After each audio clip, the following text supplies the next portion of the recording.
जी बिल्कुल, जिस तरह शहर भर में पार्किंग माफिया मुनज़्ज़म तरीके से अपना नेटवर्क चला रही है, इसी तरह यहाँ पर एक जगह मैं मौजूद हूँ साहिल समंदर पर, जहाँ लोग जो है वो घूमने के लिहाज से आते हैं, पिकनिक मनाने आते हैं। यहाँ पर जो आए हुए शहरी हैं उनसे जो है वो पार्किंग फ़ीस जो है वसूल की जाती है, जो कि गैर कानूनी है। जबकि आया ये समझ नहीं आता है कि जो फ़ीस वसूल की जा रही है वो किस वजह से की जा रही है, वो क्यों की जा रही है। अगर वो बाइक की जो है वो सेफ्टी के लिए की जा रही है तो उसके बावजूद भी जो है वो बाइकों को सिक्योर क्यों नहीं किया जा रहा। मेरे साथ एक शहरी मौजूद है जिनके साथ एक वाक़या पेश आया।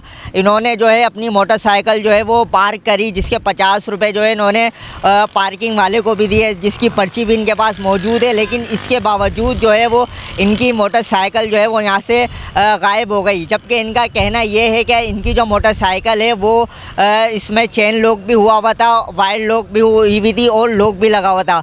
मेरे साथ ये मौजूद है, इनसे जानेंगे कि क्या वाक़या, क्या हादसा पेश आया। जी बताइएगा क्या हुआ था। मैंने यहाँ पे पार्किंग के पैसे भी दिए हैं 50 रुपये, उसके बावजूद भी जो है मेरी गाड़ी सेफ़ नहीं थी। जबकि मैंने वाइड लॉक भी लगाया था और साइड लॉक भी लगाया हुआ था। इतने लॉक लगाने के, सेफ्टी लगाने के बावजूद भी मेरी गाड़ी नहीं थी वापस में। कितनी देर में जो है वो पेश आया? मैं सिर्फ 4 बजे अंदर गया हूँ और 4:20 पे वापस आया हूँ, तो मेरी गाड़ी मौजूद नहीं थी। और जब आप यहाँ पर आए, आपने अपनी बाइक नहीं देखी, तो आपने यहाँ पर जो ये पार्किंग वाले बैठे हुए हैं इनसे आपने कोई तहकीकात करी, पूछा तो इन्होंने क्या कहा? मैंने इनसे पूछा, ये कह रहे हैं कि ये हमारी ज़िम्मेदारी नहीं है। अगर इनकी ज़िम्मेदारी नहीं है तो ये 50 रुपये पार्किंग के पैसे फिर किस बात के हैं?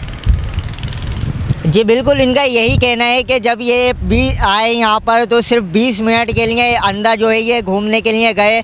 जब वापस आए तो इनकी बाइक यहाँ पर मौजूद नहीं थी, जिस पर इन्होंने पार्किंग की जो इंतज़ामिया है, जो माफिया बैठी हुई है यहाँ पर 50 रुपये गैर कानूनी तरीके से बाइक की पार्किंग जो फ़ीस है वो वसूल कर रही है, उनसे इन्होंने सवाल किया कि मैंने बाइक खड़ी करने के यहाँ 50 रुपये दिए थे, तो वो मेरी बाइक आखिर कहाँ गई? तो उन्होंने ये कहा कि हमारी जो है इसकी ज़िम्मेदारी नहीं है, हम सिर्फ यहाँ पर पैसे वसूल करते हैं।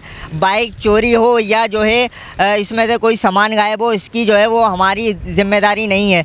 तो सवाल ये है कि आखिर ये 50 रुपये जो ये ले रहे हैं हर शहरी से, इन्होंने यहाँ रस्सियाँ भी लगाई हुई हैं, यहाँ पर इन्होंने अपना चौकी नुमा एक वो बनाया हुआ है। ये क्यों बनाया हुआ है? आखिर इस पर जो है जो यहाँ की मुताल्लिका पुलिस है, थाना है दरख्शा थाना, वो क्यों जो है हरकत में नहीं आ रहा है? मौजूदा जो इंतज़ामिया है वो क्यों जो है हरकत में नहीं आ रही? क्या ये लोग इतने बाअसर हैं कि इन पर कोई एक्शन नहीं हो रहा?